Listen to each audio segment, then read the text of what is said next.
Merhaba arkadaşlar, mutfağıma ve kanalıma hoş geldiniz. Bugün sizlerle birlikte eşsiz bir lezzete sahip olan karidesler hazırlayacağız. Gerçekten de nefis ve lezzetli bir tarif. Sizleri çok bekletmeden hemen yapılışına başlıyorum. Evet, karides, 500 gram karides kullanıyorum. Şimdi karideslerimizi güzelce temizleyelim arkadaşlar. Şu kafa kısımlarını kopartıyoruz. Bu şekilde. Sonrasında şu ayak kısımlarını aynı şekilde ve üzerindeki tabakayı tamamen çıkartalım. Şu tabakasını zaten hissedeceksiniz. Kalın bir tabakası var. Onu çıkartıyoruz. Kuyruk kısmını da kopartalım. Bu şekilde karidesimizin üzerindekini aldık. İçini temizlemek içinse şu dış tarafını kürdan yardımıyla bu şekilde açacağız. Daha sonra yıkarken zaten iç taraflarını, şu kısımlarını da yıkamış olacağız arkadaşlar. Şöyle açıyorum ben. Zaten suyun altına tuttuğumuz zaman güzelce yıkamış olacağız. Şöyle açıyorum. Görüyorsunuz zaten kumları burada. Bu şekilde hepsini ayıklayalım ve güzelce de yıkayalım arkadaşlar. Tekrar hızlıca göstereyim. Şu kafa kısmını kopardım. Ayak kısımlarını da aynı şekilde kopartıyoruz. Şu üzerindeki tabakayı alacağız. Kuyruk kısmını da aynı şekilde kopartıyoruz. Ve şu tabakasını alalım. Sonrasında şu kısmında, yukarısında zaten göreceksiniz yeri var. Onu da kürdan yardımıyla şöyle açıyoruz. Açtıktan sonra da zaten suyun altına tutup iç taraflarını da temizlemiş olacağız. Şu kısmını görüyorsunuz zaten. Bu şekilde hepsini hazırlayalım, yıkayalım. Evet arkadaşlar, karideslerimi güzelce temizledim. Son halleri bu şekilde.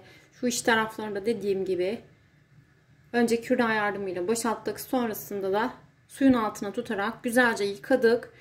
Şu an hazırlar. Şimdi bunları marine yapacağız. Marine yaptıktan sonra en az 2 saat boyunca buzdolabında dinlendireceğiz. Ama öncesinde hemen marine kısmına geçelim. Bunun için 2 sarımsak kullanıyorum. Sarımsaklarımı şöyle iri iri içerisine doğruyorum. Bu şekilde.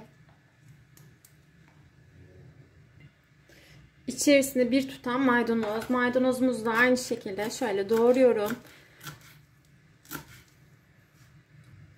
Belki temizlemesi size biraz zahmetli gelebilir. Hazır da alabilirsiniz. Temizlenmiş.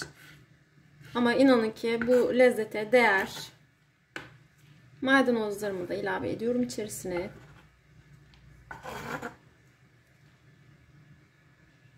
Zeytinyağı ilave ediyorum.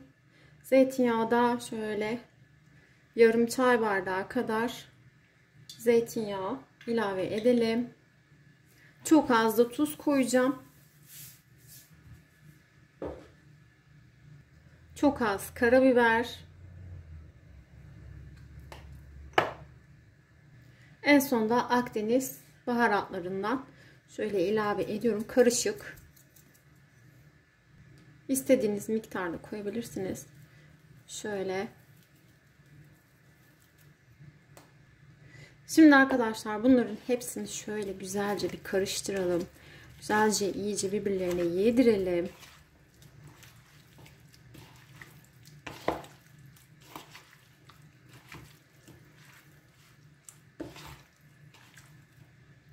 Evet, hepsini güzelce karıştırdım. Son hallerini şöyle sizlere yakından göstermek istiyorum. Gerçekten muhteşem görünüyor.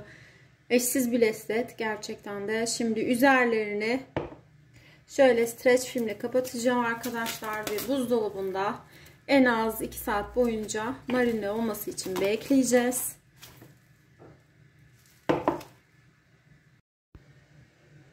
Evet arkadaşlar, karideslerimizi 2 saat boyunca marine yaptık.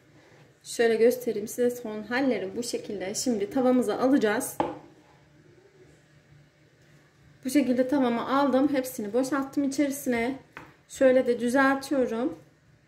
Ve şimdi ocağımıza alacağız. Ocağımızda sadece 2-3 dakika kadar bunları pişireceğiz.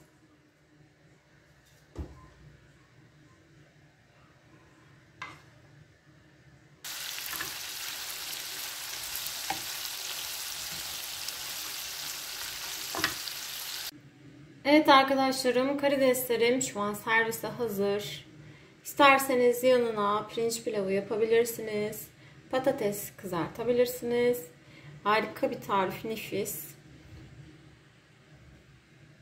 Yapacak olanlara şimdiden kolay gelsin. Videolarımı beğenip kanalıma abone olmayı unutmayın. Afiyet olsun.